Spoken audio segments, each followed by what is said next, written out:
It's another busy 10 days across the top of the Prem, with a slate of domestic action sandwiching more Champions League fixtures. With injury woes already whittling away at their full strength, will the likes of City, Liverpool, Arsenal, and Villa be able to keep up the momentum? Predictions abound today on Coffee with a Kick. Hello and welcome back to another episode of Coffee with a Kick. We are here, as I said in the intro, on the beginning of another very busy 10-day stretch for a lot of these clubs with EPL action, Champions League action, EPL action, a lot of matches getting thrown their way. And, you know, they'll be happy to see their competition for the most part for this half of the action, this third of the action, I suppose. And anything you want to say before we hop into it? Keegan? We're going to really see what the fixture pileup is looking like. Especially, I think we're going to start seeing some injuries, maybe some star players being held out of certain games. Because seeing injuries. Champions League, Premier League, EFL Cup, Premier League, Champions League. It's like there's a game every 3 days. So we're going to see what happens over the next few weeks. Yeah, were you telling me that they're threatening to strike because of the number of fixtures? Yeah, Rodri had mentioned that there were players talking about striking because now it used to be like 60, 61 was the max. Now it's like 75 could be the max if you like take it all the way. And like 60 is a minimum for teams in all competitions. And that's just club matches? Yeah, just club matches. So it doesn't include international competitions, which, you know, there's stuff at the least it's every 2 years for major tournaments with, you know, World Cup and like UEFA Euro alternating every 2 years. But there's qualifying in between those that they have to play in. So that's probably pushing almost 100 fixtures a year, I think. Yeah, probably. Probably something close to that for a lot of these players, if they played in every single one, which at this point is just unreasonable to assume. But, you know, that's a lot of what I had to say in our intro here is that the injuries are starting to pile up already, and we haven't even really gotten to the meat of the season yet. But to get into the meat of this weekend, we will go ahead and start with our 7:30 match at St. James's Park in Newcastle. Newcastle United takes on Manchester City at the bright and early hour of 6:30 your time, 7:30 Eastern. Do you think City is able to get 3 points out of this? Do you think they have the ability to do so? Not the ability. Of course they have the ability. Do you think they have the wherewithal to do so this weekend? I think so. They're just a more consistent team than Newcastle. Newcastle has only won one of their last 33 Premier League matches against Man City. I don't think they're going to make it 2 in the last 34. I have a 2-1 Man City victory. I think it'll be tight, but I think City is just ultimately the better team in this matchup. Yeah, I've got the same sort of feeling and the same exact score. So we're both looking at it 2-1. I still have my Erling Haaland anytime goal scorer. Obviously, you have to take that. It's a given, basically. We'll see. We'll see. He will obviously end up hitting more than he misses over the course of a season. It's just a factual basis unless he starts getting injured. Like last season. But yeah, I don't have a lot to say about this one. I think City will be able to pull through. They just have the quality to do that. Even with Kevin De Bruyne and Rodri being out, the people who they bring in are good enough to be a starting 11 person on any other team. So, you know, that's a nice place to be in. Then we move to one that I don't think will be as nervy. Arsenal hosts Leicester City.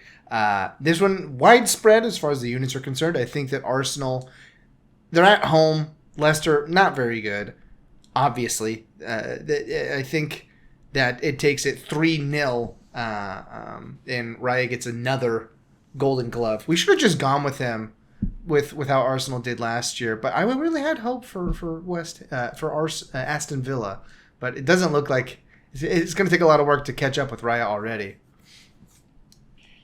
You know, I'm going to go a units play here.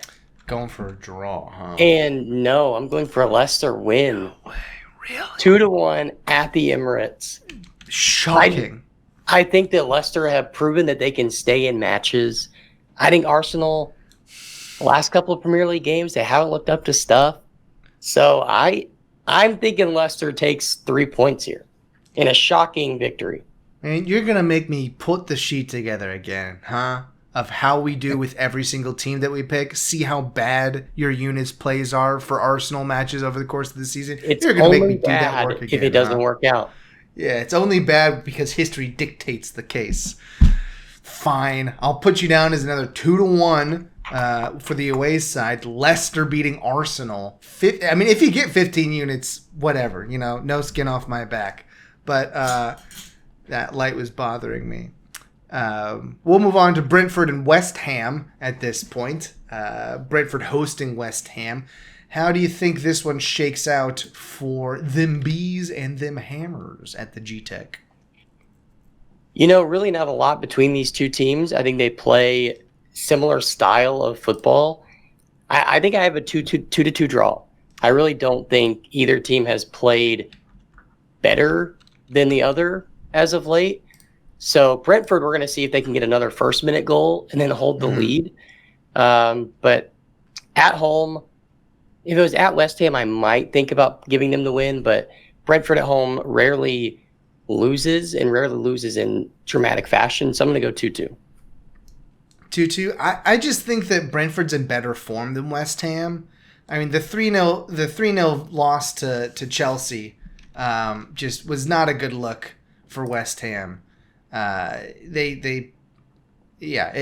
Brentford, the losses that they've had, it's to City, it's to Tottenham. I think it was at Tottenham and at City, and then at Liverpool. Those are tough environments to play.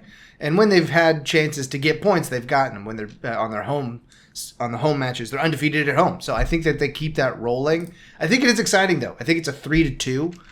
So it could very well be 2-2, and it comes down to the last minute, and I get the pick, and you don't.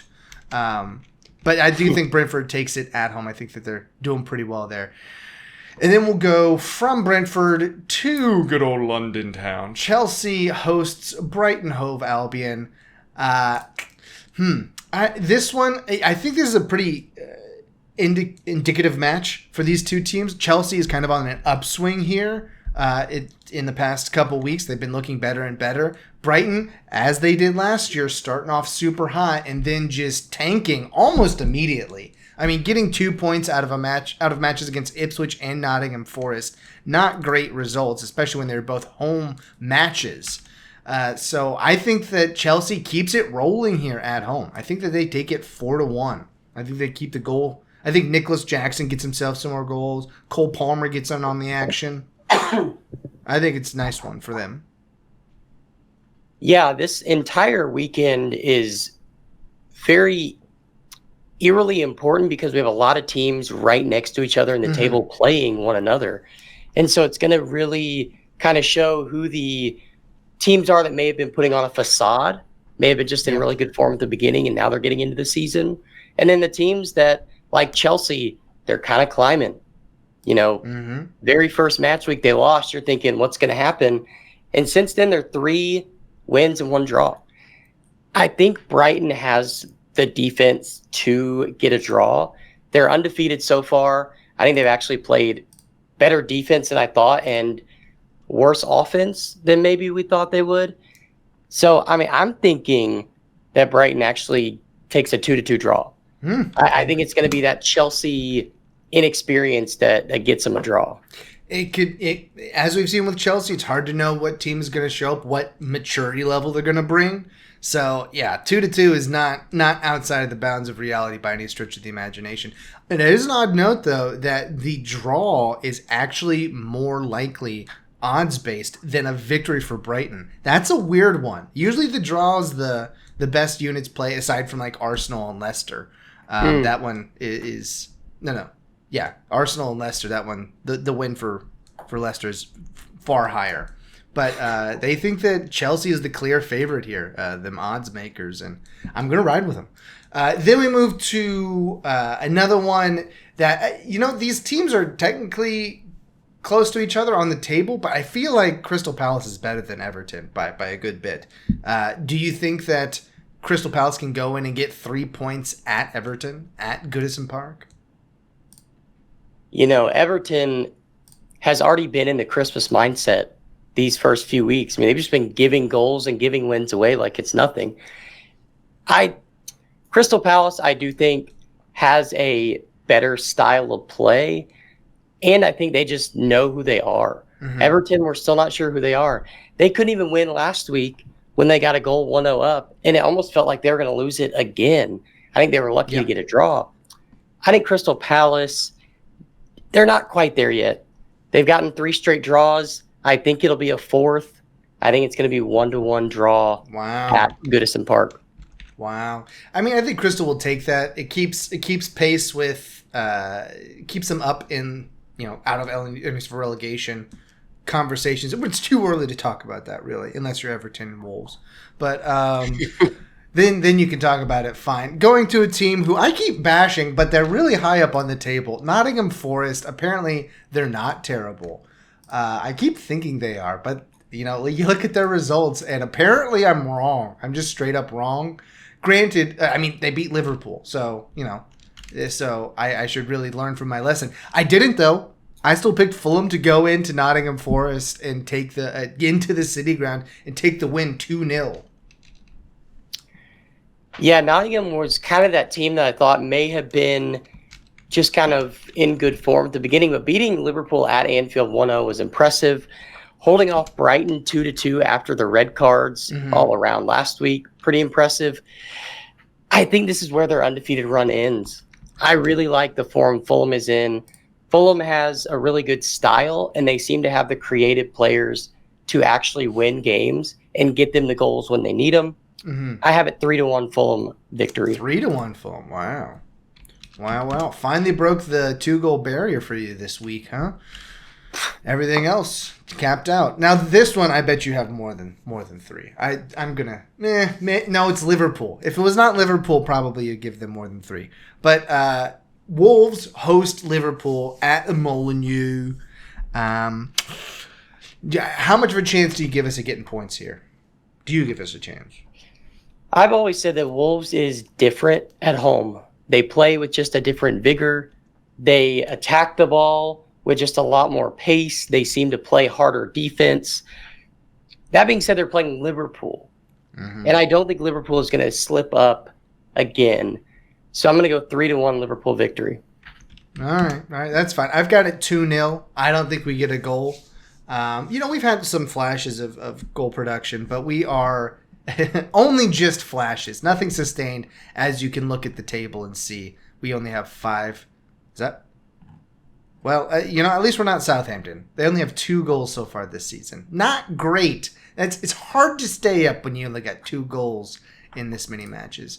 Then to Ipswich Town and Aston Villa. Aston Villa, one of those, a newcomer to the crowded Champions League schedule. I still think, though, that they're significantly better than Ipswich Town. But I think that what's his name? It's Emil. What's the goalkeeper's name? Not Hernandez. What's his last name? Martinez. The Ipswich Town goalie? No. Aston Villa. Oh, Emi Martinez? Emi Martinez. It is Martinez. I got Emiliano it. Martinez. Emiliano Martinez.